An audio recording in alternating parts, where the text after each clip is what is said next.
شهر رمضان الذي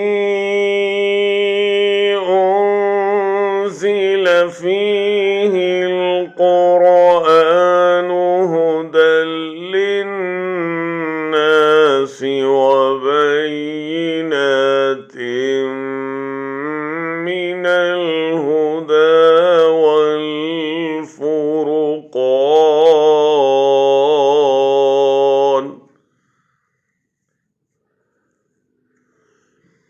فمن شهد منكم الشهر فليصمه، ومن كان مريضا أو على سفر فعدة من أيام أخر،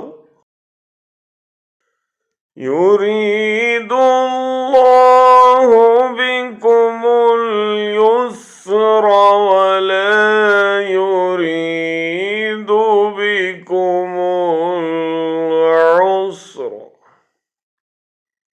ولتكملوا العدة ولتكبروا الله على ما هداكم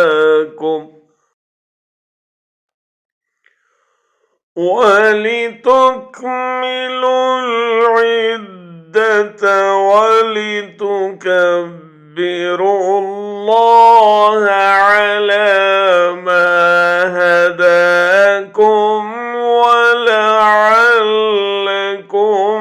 تشكرون।